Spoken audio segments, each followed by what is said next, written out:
I imagine that most of you have not heard of homocysteine or why it's important to your health.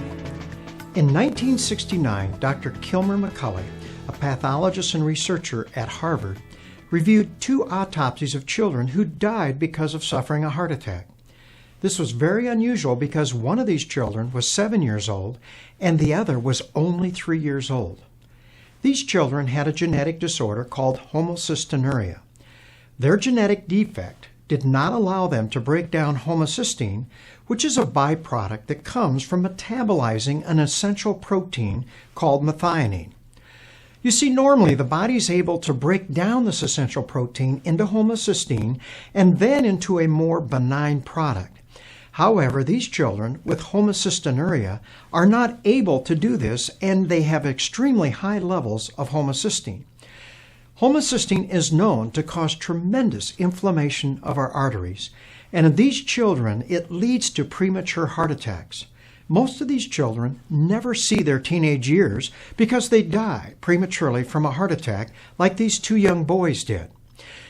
Now, this led Dr. McCulley to postulate that normal people like you and I, who just had modestly elevated levels of homocysteine, except in this case it would be over a lifetime, could possibly be a major cause of heart disease and strokes in our society.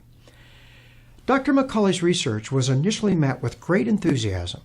However, in the mid-1970s, most of the funding of his research was moved to cholesterol research, and in 1979 he was actually fired.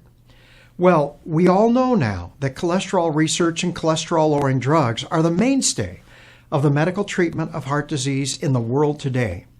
However, most of us are not aware of the fact that research done in the late 1980s and early 1990s has shown that nearly 15% of every heart attack and stroke in the world today is the result of elevated homocysteine in your bloodstream.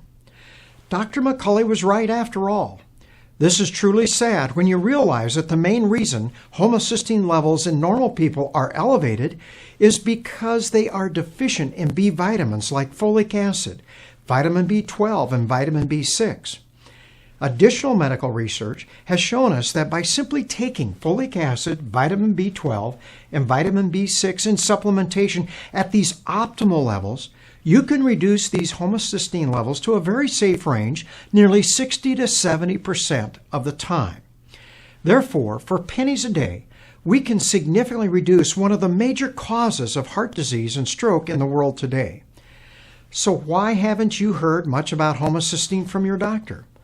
I would imagine that your doctor has checked your cholesterol level. However, has he or she checked your homocysteine level? Do you know your homocysteine level? I have shared in earlier medical minutes that heart disease is not a disease of too much cholesterol in your bloodstream, but instead is the result of low-grade inflammation in your arteries. Well, one of the greatest causes of inflammation in your arteries is elevated homocysteine levels in your bloodstream.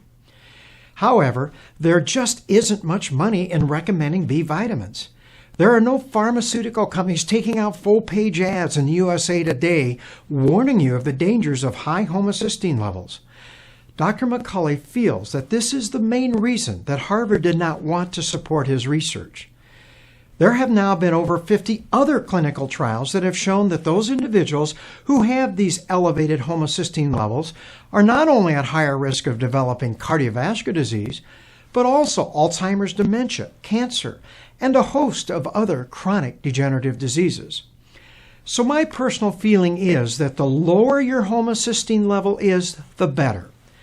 The best way to lower your homocysteine level is to begin supplementing a healthy diet with optimal or advanced levels of folic acid, vitamin B12, and vitamin B6, which is present in the cellular nutrition I recommend to all of my patients.